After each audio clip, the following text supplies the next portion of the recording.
5시 38분 이번에는 6.25 전쟁 70주년을 맞아서 정부와 보훈단체들이 펼치는 다양한 보훈 행사를 소개해드리는 시간입니다.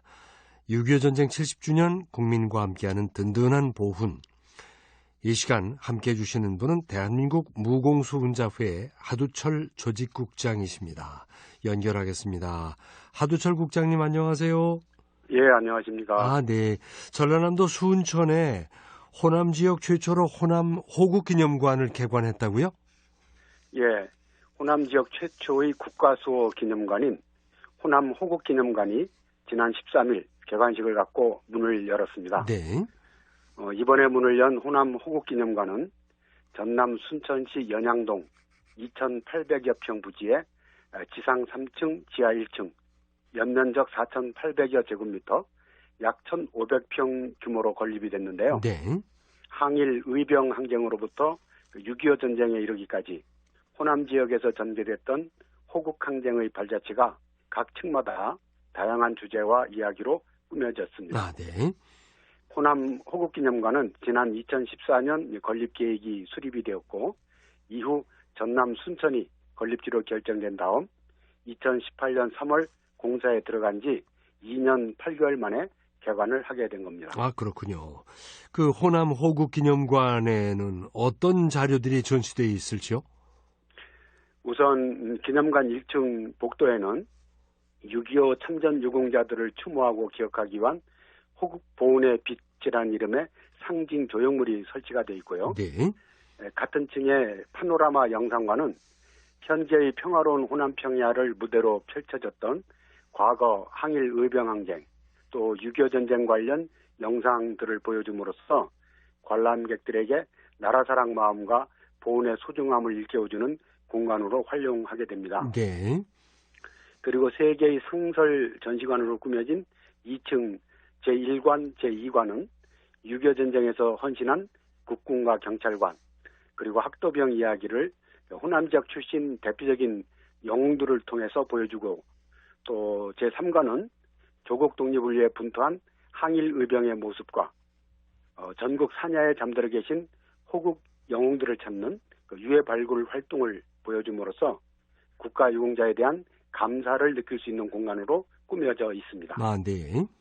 마지막으로 3층은 관람객들이 직접 체험하고 휴식도 할 수 있는 공간으로 운영이 되는데, 특히 6.25 전쟁 가상현실 체험관을 마련해서 기념관을 방문하는 어린이나 학생들이 새로운 매체와 프로그램을 통해 6.25 전쟁에 대해 배우고 또 공감대도 형성할 수 있도록 했습니다. 네. 국외에서 작고하신 독립유공자 두 분의 유해를 국내로 모셔오는 유해 봉영식이 어제 있었다고요? 예, 국가보훈처는 국외에 거주하고 계셨던 독립유공자 조종희, 나성돈 두 분 지사의 유해를 국내로 모셔오는 유해 봉영식을 16일 어제 오후 3시 인천국제공항 제1터미널 서측 행사용 주차장에서 진행했습니다. 네. 조종희, 나성돈 두 지사는 항일 독립운동과 광복군 활동을 통해 조국 독립을 위해 헌신했고, 그 공헌을 인정받아서 1990년 건국군장, 애족장을 각각 처운받으셨는데요. 네.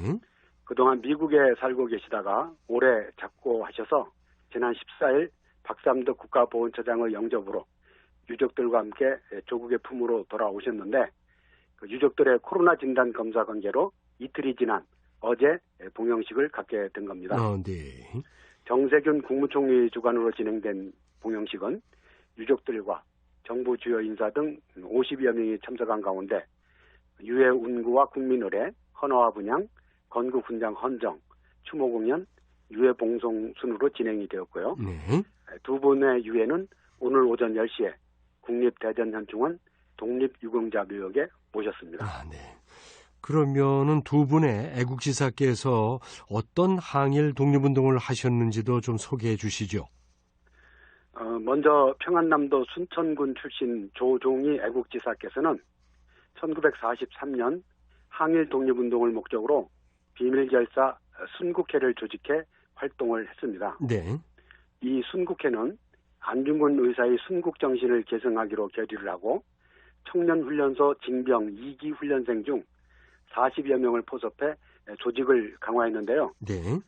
조종희 지사께서는 1944년 일제경찰에게 체포가 돼서 치안유지법 위반 혐의로 징역 3년형을 언도받고 옥고를 치르다가 광복을 맞아 추록을 했습니다. 네. 또 평안남도 용강궁 출생인 나성돈 애국지사는 1944년 광복군 제3지대에 입대해 중국 화중지구에서 지하 공작대원으로 활동을 했는데요. 1945년 7월 국내 진공작전 수행을 위한 특수훈련반에 편입돼서 훈련을 받던 중에 광복을 맞았습니다. 아, 그렇군요. 그리고 오늘은 81회째 맞는 순국선열의 날인데 기념식이 오전에 열렸죠? 네, 그 순국 선열들을 기리고 또 그분들의 독립정신과 희생정신을 기억하기 위한 제81회 순국 선열의 날 기념식이 오늘 오전 11시에 있었습니다. 네. 오늘 기념식은 코로나19로 행사 규모는 축소됐지만 독립운동의 역사적 상징성이 높은 서대문 독립공원 안에 있는 순국선열 추념탑 앞에서 의미 있게 진행이 됐는데요. 특히 광복 후 처음으로 국내에서 개최되었던 순국선열 추념식에서 사용했던 순국선열 추념문 일부를 발췌해 낭독하는 순서를 추가해서 기념식의 의미를 더했습니다. 네. 오늘 기념식에서 낭독한 순국선열 추념문은 한문학의 대가였던 위당 정인보 선생이 써서 1945년 12월에 있었던 추념식에서 직접 낭독을 했었고 네. 또 백범 김구 선생이 선열재단에 봉정을 했던 추념문 일부였는데요. 이 추념문에는 국권 상실의 참담함, 또 이걸 딛고 국권 회복을 위해 헌신한 독립유공자들의 발자취 등을 되짚어보고 끝내 돌아오지 못한 순국 선열들의 의기를 본받겠다는 다짐이 생생하게 담겨 있는 내용입니다. 네. 순국 선열의 날인 11월 17일은 대한제국이 일제에게 실질적으로 국권을 침탈당한 1905년 을사늑약이 체결된 날인데요. 이 날을 전후해서 많은 애국지사들이 순국하신 것을 기리기 위해 1939년 대한민국 임시의정원에서 순국선열 공동기념일로 제정해 1945년 환국을 할 때까지 행사를 해왔었고요. 네. 네, 광복 후에는 민간주관으로 추모 행사를 하다가 1997년 정부기념일로 지정을 해서 매년 국가보훈처 주관 기념식을 갖고 있습니다. 네. 그 순국선열의 날을 맞아서 독립유공자에 대한 정부 포상도 있었죠? 예, 중국 중경에서 대한민국 임시의정원 의원으로 활동했던 지경희 선생을 포함한 총 128명에 대한 정부 포상이 이루어졌습니다. 네. 이번 포상은 건국 훈장이 44명, 건국포장 8명, 대통령 표창은 76명인데요. 포상자 가운데 생전에 계신 애국지사는 안타깝게 없었고요. 네. 여성 5분이 포함됐습니다. 네. 오늘 중앙기념식에서는 128명의 포상자를 대표해서 일제체했던 1928년 경남 마산 호신학교 동맹휴학을 주도하다가 체포돼 징역 2년을 선고받은 고 나영철님 등 5분의 유족에게 훈 표창이 전수됐고요. 네. 다른 포상자들은 각 지방자치단체가 주관하는 기념식장에서 훈장과 표창이 유족에게 전수됐습니다. 네네. 이로써 대한민국 정부 수립 이후 1949년 포상이 시작된 이래 이번 포상을 포함해서 독립유공자로 포상을 받은 분은 건국훈장 11,254명, 건국포장 1,368명, 대통령표창 3,778명 등 총 16,410명이 됐습니다. 아, 그렇군요. 그런데 어떤 공훈이 확인이 돼서 이렇게 뒤늦게 훈장이나 표창을 받게 됐는지 그 대표적인 몇 분만 좀 소개해 주실까요?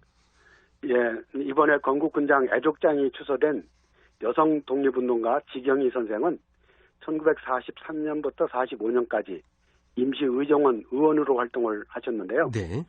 특히 광복을 앞둔 시점에서 임시정부와 임시의정원 요원들이 모든 기득권을 포기하고 장차 성립될 새로운 정부와 의회에 권한을 돌려줄 것을 앞장서서 제안했던 분입니다. 네. 역시 이번에 애족장이 추서된 여자 광복군 한태은 선생은 중국 중경에서 한국 광복군 제1지대 대원으로 활동을 했는데요.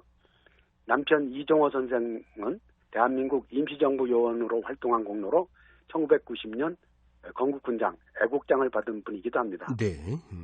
또 건국훈장 애국장이 주소된 김원석 선생은 1927년 3월 조선인 교육 폐지 등 동족을 모욕하고 비하하는 발언을 서슴지 않은 경상남도 평의원 친일파 김기정을 규탄하는 시위를 주도하다가 체포가 돼서 징역 8개월에 벌금 30원의 형을 받았는데 1년이 넘는 옥고를 치르고 추록한 뒤 옥고의 여독을 이기지 못하고 2달 만에 순국하셨습니다. 네.